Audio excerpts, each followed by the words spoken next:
Hi, Vicky. Hi, Shane. Prompt for you today might be Mhm. you can choose to answer this or not. Have you ever stolen anything? Oh my gosh. I know. What I a don't want you to hard question to self-incriminate ask on a recording device. on a podcast that I'm goes out to many people. I'm more of a light vandalism kind of person. Okay. All Yeah. right. I enjoy looking at those stickers that the slap stickers, as the Oh, kids I are calling see. them. Yeah. Sure. But stolen anything? No. The only thing that I have in my possession that is stolen was stolen by my daughter. My daughter's a little thief. Yeah. What? Yeah. How old's your daughter? Remind me. She is almost 5. Okay. Yeah. What's the deal here? So years ago, so pre-COVID, I think she might have been 3. So our good friend Nancy, right? Oh yeah, Nancy. Yeah. Nancy, who we know and love. We were over visiting her and her partner at her house, and we had a grand day of dancing, and we had many toddler injuries at Nancy's house.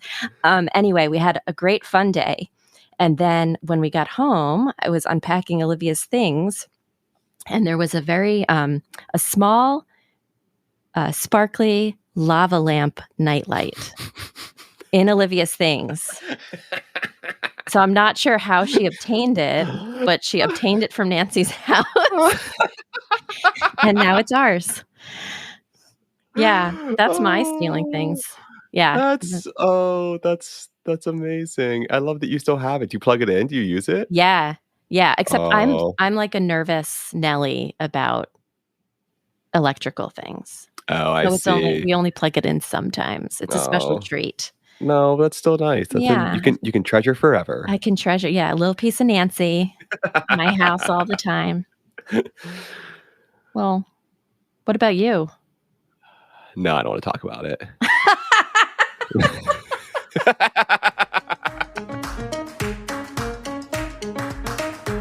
Science is fascinating. But don't just take my word for it. Join us as we hear stories from scientists for everyone. I'm Shane Hanlon. And I'm Vicky Thompson. And this is Third Pod from the Sun. Apparently, your daughter, Vicky, isn't the only one who enjoys stealing things. Bless her little heart. Today, we are talking about an unexpected thief, the moon. So, producer Sara Whitlock is here to talk us through an outer space heist. I like that better. Mm-hmm. Anyways, hi, Sarah. Hey, Shane. Wait, what could the moon possibly steal? So that's where things get a little bit surprising. Most of us probably imagine the moon as a big, dusty ball, and that's not totally wrong. It's actually hiding water, though. Water that's been frozen into ice, if you know where to look for that water. And ice water came from somewhere else. It didn't start off on the moon. So it stole its water?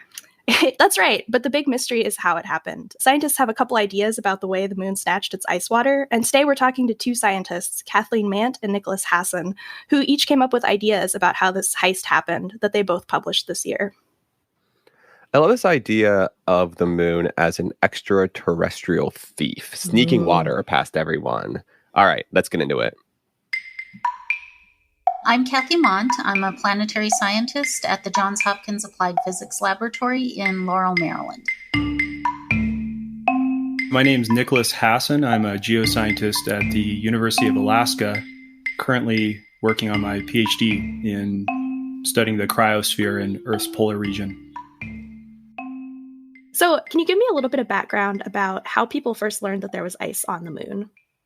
Yeah, the theory that ice could exist on the moon first came about when we started studying the geography or the topography of the moon. And we observed that there were regions on the poles of the moons that never experienced any sunlight. So they were permanently cold. They were permanently in shadow. And when we realized that these conditions existed in the poles of the moon, we started to theorize about what could be stable there. Because if you look at the the regions of the moon that experience sunlight, they end up heating up to such temperatures that water is not going to be stable on the surface at all. But in these regions, the temperatures are cold enough that water could be stable on time scales of millions of years. Actually, I believe the coldest recorded temperature in our solar system, as we know, as measured, are inside of these lunar craters, something like near absolute zero in Kelvin. And so recent experiments have actually sent things into the craters, causing the craters to sort of explode and send out material. And that's how partly we know that there's signatures of water ice, perhaps as clathrates, which form in these extreme temperatures, right? So yeah, that would be a good moment to maybe take a step back and give us an overview of the different ways that people think water might have gotten on the moon. Basically, there's kind of like these 5 major hypotheses. And, you know, the first one, the sort of foundational evidence, is that the moon formed from a giant collision with a planetesimal called Theia. So this was like a Mars-sized planet that hit Earth about 4.5 billion years ago. And so that would have formed a giant ring of debris around Earth. So Earth would have had a big ring like Saturn. And that condensed into the moon. And all of that kinetic energy that's balled up into the moon would have allowed a very active geological process, for example, volcanism. And that was back in the ancient history of the moon. The moon was much more volcanically active, and there was lava flowing on the surface and lava gases being released into the atmosphere of the moon. Right now, the moon doesn't have an atmosphere, so to say. We call it an exosphere because there are a few molecules that are surrounding the moon, and there's a cycle of the atmosphere or the exosphere.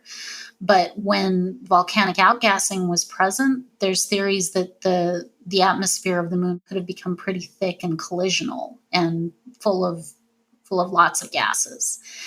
So that could have potentially delivered very ancient volatiles to the permanently shaded regions of the moon. Just to make sure I'm understanding you correctly, can you talk a little bit about what a volatile is? Yeah. A volatile is a molecule that is generally in gaseous form, like on the Earth's surface. So things like methane is a volatile, but also water is also considered a volatile as well. That's not a very good definition on Earth's surface. So even though water is usually, we find it in a liquid form, it's considered a volatile. Yeah. The other leading sort of foundational thing is, what do you observe when you see the moon? You see all these craters. So we know that asteroids or chondrites have been slamming into the moon, you know, particularly during the late heavy bombardment, and that, you know, comets would have deposited water and asteroids would have deposited water. But still, this is a process that, you know, maybe happened 1 billion or 2 billion years ago.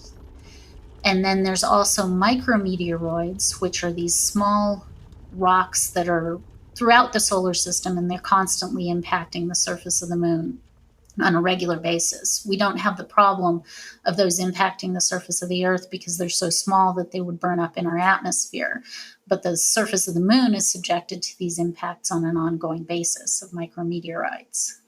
So those are the 3 types of impactors that can be a source of water and other volatiles for the moon. And then the final one is from the sun itself. The sun is constantly sending out a flow of ions and electrons into the solar system, and this flow is traveling at billions of miles per hour, and it's called the solar wind. And the primary ion in the solar wind is hydrogen, or it's just basically a proton. And when the hydrogen or the protons impact the surface of the moon, it can combine with oxygen that's in the soil or the regolith on the surface of the moon and form OH, and then later combine with another hydrogen to form H2O or water. So that is an ongoing source of water on the moon that is happening all the time. That's a lot of different sources. It sounds like volcanoes, 3 different types of things hitting the moon, and solar wind.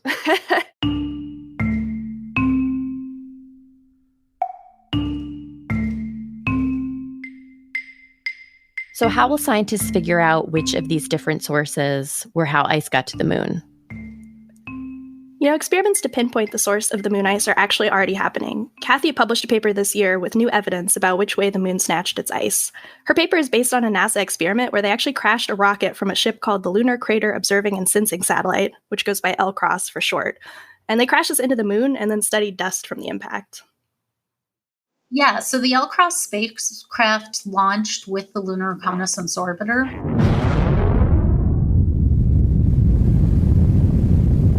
And so these two missions went to the moon together, and LRO started orbiting the moon. And then the upper stage of the Centaur rocket, it was complete. It had all of the fuels had been used, so the fuel wasn't remaining in there. But they crashed it into intentionally this specific permanently shaded region because the conditions are super cold. So we expected that to be the richest or one of the richest locations for searching for volatiles. And when it impacted, there was a shepherding spacecraft that followed behind it. And that shepherding spacecraft took measurements in the infrared and visible of the volatiles that were coming off of the surface with time as it made as it went in and crashed behind the Centaur rocket. At the same time, the Lunar Reconnaissance Orbiter was orbiting the moon and came back into view and was able to watch the plume as it expanded and make measurements of the plume as well. That sounds like a lot of timing to get lined up. A lot of crazy orbital dynamics and timing, yes. And so this rocket was kind of at the end of its lifespan. It sounds like there wasn't any fuel left. Yeah, it was intentionally emptied for that because if it had any fuel left in it, we would be concerned that what we were seeing was something we brought with us. So it was important that when we crashed it into the moon, it was empty. And then we tried to take into account any composition of the rocket itself, that it was contributed to the plume. So that was taken into account when determining the composition of the volatiles on the moon. Okay. And what did those different species tell you about where that water ice on the moon might have come from? Yeah, so what we found was a lot of water. And in addition to water, we saw ammonia and carbon monoxide, carbon dioxide, methane, and sulfur-bearing species, sulfur dioxide and hydrogen sulfide. And each of these species was very interesting because they could be indicators of the source of the water itself, because whenever water is delivered, it's delivered with other stuff. And it could also be an indication of processes that have been occurring on the moon and in that permanently shaded region. Okay. And what did those different species tell you about where that water ice on the moon might have come from? Yeah, so what we found when we did our analysis of the composition was we focused not on the individual molecules like sulfur dioxide or ammonia. We focused on the elements that made up those molecules, because when water is delivered to the moon, there are processes that can change the molecules into different molecules, like chemistry on the grain surfaces, and then there could be molecules that are lost in the atmosphere. So we couldn't just use the molecules. We went down to the elements themselves. And then what we did was we took the ratio of different elements relative to carbon and compared those to the sources and the processes that could cause that ratio to change. What was the two ratios of elements that was really important for us was the amount of nitrogen relative to carbon and then the amount of sulfur relative to carbon.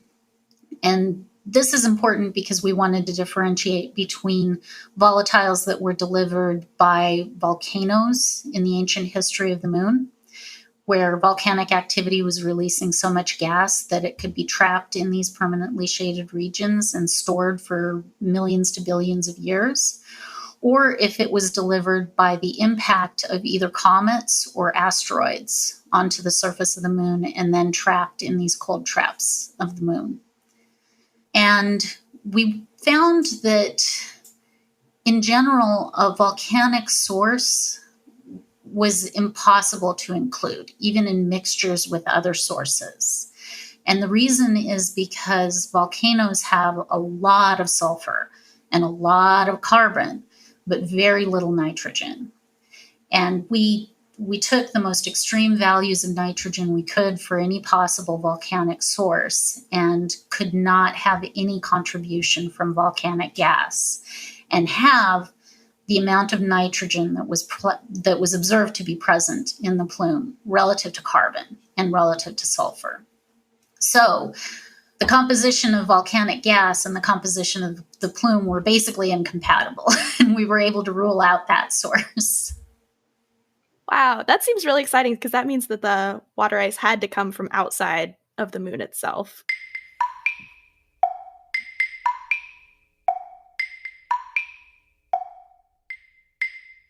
So it's looking more and more like the moon stole its ice from somewhere else. Like it didn't come from the volcanoes that used to be on the moon. That's right.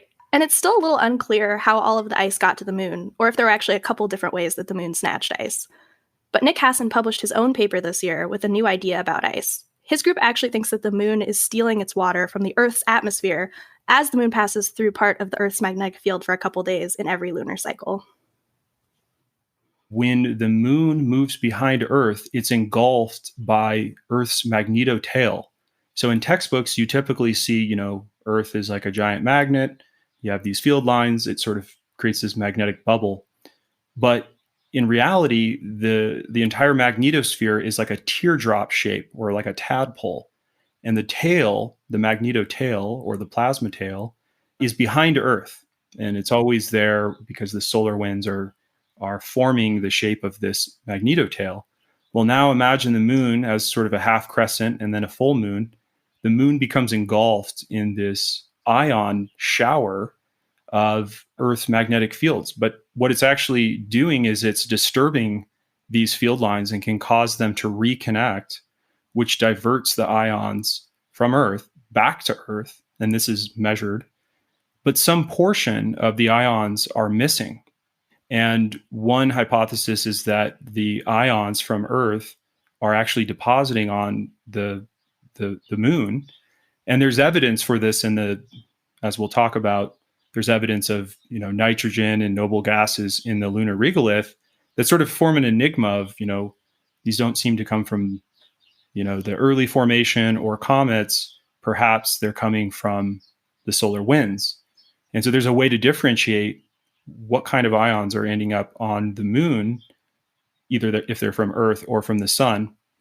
And so, the recent measurements really since 2017, so this is quite new, show that significant a number of Earth ions, so terrestrial ions, are actually interacting with the lunar environment when the moon is behind Earth in the magnetotail or the plasma tail.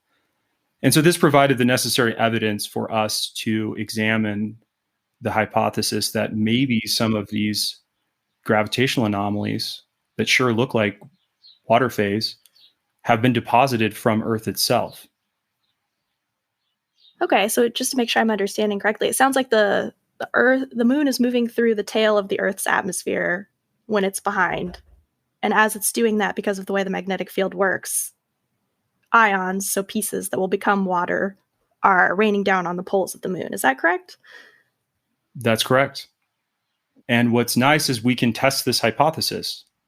Isotopes from the ice samples returned by the NASA astronauts will tell us the origins and depositional pathways, say from more recent Earth atmospheric escape or long ago by, say, comets or asteroids or by volcanism.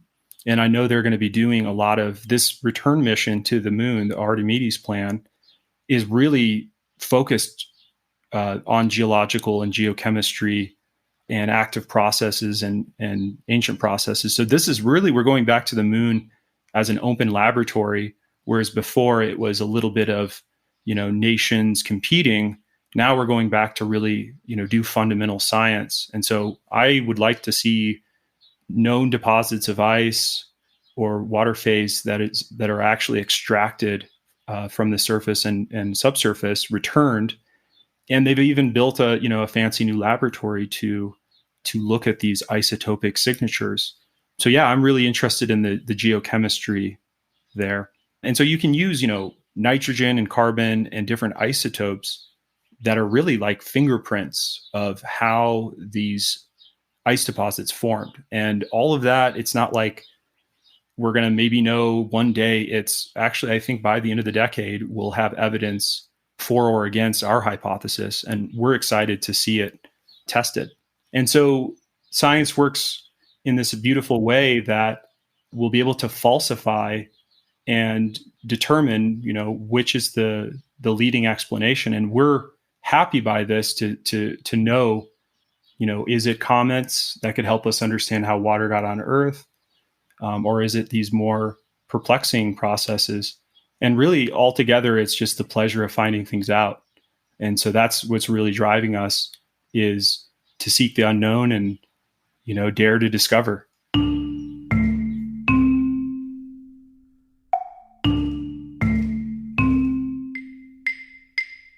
The end of the decade, that's pretty soon in the scheme of science. It is. We'll know how the moon snatched its ice in no time. And having ice water on the moon is actually useful for a lot of different reasons. So there's two different reasons to be excited about ice on the moon. For me personally, it's science. The ice on the moon is a record of the history of volatiles in the Earth-Moon system. So whatever's been impacting the moon over the history of its existence has also been impacting the Earth.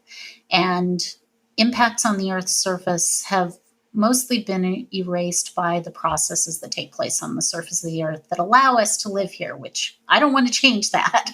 But we have these volatiles stored on the surface and in these permanently shaded regions of the moon that have been stored there for millions to billions of years, that provide us with a time capsule of the history of our system and can tell us what has been delivered to the Earth throughout its history that has helped to support life. Like, we need water for life, so this source of water is important for us to understand. So that's one of the things that is really exciting about water and other volatiles on the moon.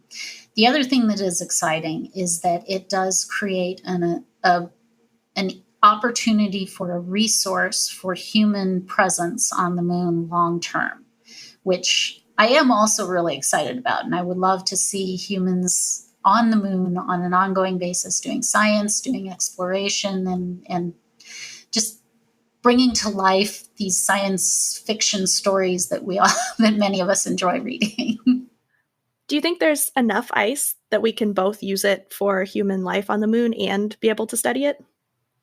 Yes, because in order to study it, we don't have to take all of it and then sample all of it and analyze all of it. What we could do is, working with humans that are exploring and digging and accessing these resources, is as they access the resources, if you sample the composition as you're doing so in enough detail, you can still use it, because then you're creating that record that is a record long-term that can go for generations to be used for understanding. And it's the only chance you're going to get that record.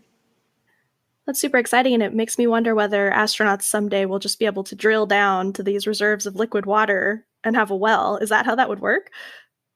Yeah, well, it would surely require new engineering and ingenuity, and that's what's so cool about science and about particularly NASA, is that, it's kind of like dare to discover, because when we discover new things, we always come up with new ways to develop those resources. So technology kind of means the manipulation of physical phenomena. So when you find a new physical phenomena, like say aquifers on the moon, how would you pull that water up? It's so cold on the moon and so hot, depending on the orientation with the sun. And furthermore, there could be new technology, like I was talking about ion traps. It's potentially possible that we could actually, harness some of the active ions coming from Earth to form our own water. So if you're getting oxygen and you're getting hydrogen and you form OH, you can bond the oxygen with the hydroxyl radical and potentially garden water from the Earth atmospheric escape. So instead of maybe carrying our own water, we could cast some sort of net and catch water from the Earth as we go by. That's right. And it sounds like we wouldn't have to worry about running out of water on the moon if your ideas about the escape from the Earth's atmosphere are correct for where this water is coming from. That's right. And just to be clear, the atmosphere is losing a very minute amount of oxygen or part of its atmosphere. And so this process is likely very slow, whereas, previous hypotheses that are, I think, more well-developed, like chondrites and comets bringing water there, those would deposit significant amounts of not just water, but other rare earth metals, in this case, rare lunar metals. And so what's waiting for us in the subsurface of the moon? Is it aquifers? Is it helium-3? And so the moon is sort of our extension of Earth. And it challenges the notion that, in the 70s was popular, that there's limits to growth on Earth. We're going to run out of resources and we got to be sustainable, which is valid and sound. But now we realize the moon may have all of this potential energy, for example, helium-3, water deposits to make propellant. Some people like to say the moon will be the industrial zone of Earth one day, and Earth will be a giant garden or a park. So the moon offers us a way to grow from this planet. But the evidence shows that the moon is actually an extension of Earth, both geologically and potentially actively part of our hydrosphere and cryosphere. I guess that would argue, though, that we should be thinking about conservation on the moon as well, right? Rather than just outsourcing all of our mining without thinking about it. That's a really good point, because whatever you do on the moon, it's going to sort of stay put, because there's no way to kind of wash away the activity. So that's really opening up all of these topics about who owns the moon, what will we do there, how do we conserve areas of the moon, or how much activity do we want to do there. I mean, very rarely will you hear people talk about this, other than in sort of these very highly technical fields. And so really, I think this is a dawn of a new era for the moon. The moon has always been there romantically. We even call crazy people lunatics, right? And so what kind of folklore and what kind of values and ethics will we have in the future as we learn more about the moon and more about really ourselves in this incredible sort of solar system dance?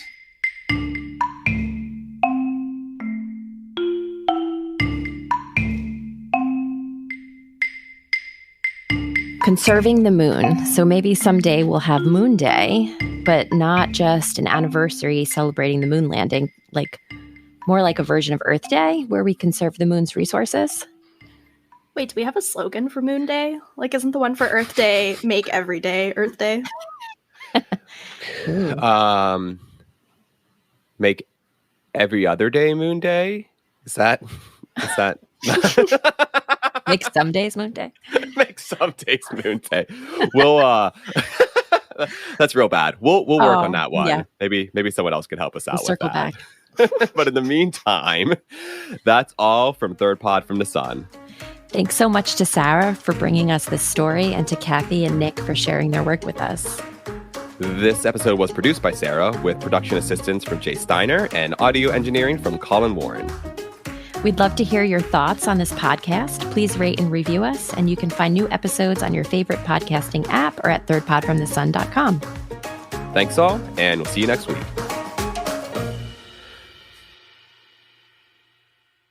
Her paper is based on a NASA experiment where they crashed a rocket from a ship called the Lunar Crater Oh no, that was bad. I was just like, oh no. Lunar Crater observing and sensing satellite. Okay. That's amazing. Is the sentence that I said even is grammatically correct? How will scientists figure out which of these different sources was how? Was how.